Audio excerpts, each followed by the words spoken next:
ঝিল্লির কথাগুলো কিন্তু একেবারে ফেলে দেবার মতো নয়। দেখো, অমিত আইপিএস অফিসার, সরকারি চাকরি করে।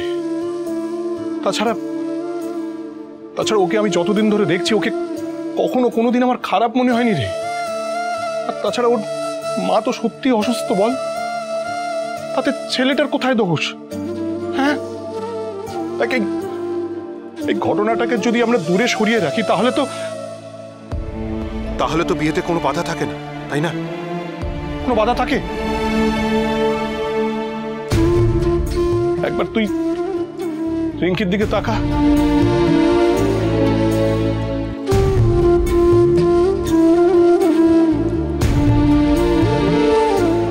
মেয়েটা আমার বড় চাপা স্বভাবের, জানিস তো।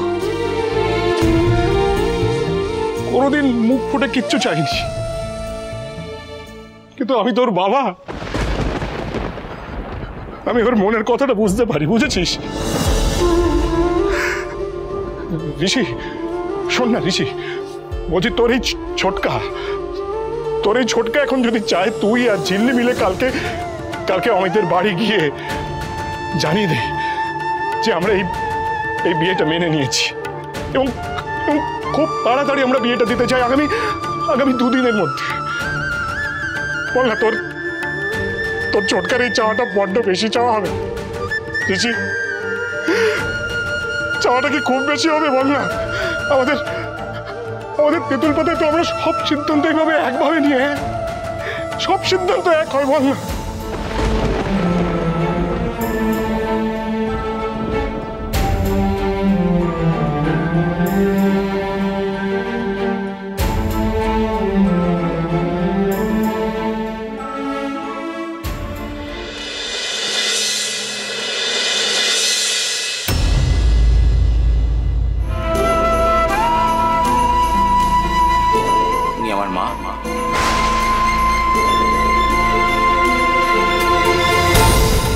আমি তো মেয়েকে এক কাপড়েই ঘরে নিয়ে যেতে চাই।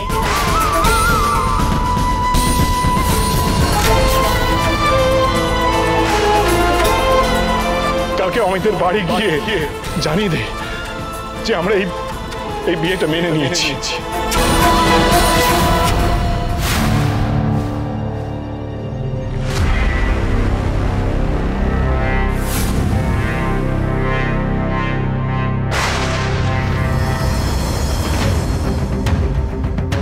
তোমার সাথে কথা বলতে আমার ঘেন্না হচ্ছে। যে সম্পর্ক মিথ্যে দিয়ে শুরু হয় না, সেখানে কেউ ভালো থাকে না। আমার বোনের জীবনটা এভাবে তুমি নষ্ট করে দিতে যাচ্ছিলে। মিস্টার সিংহ রায়, আপনি আমাকে ভুল বুঝলেন। আমি কিন্তু সত্যি রিঙ্কির কোনো ক্ষতি কোনোদিনও চাইনি।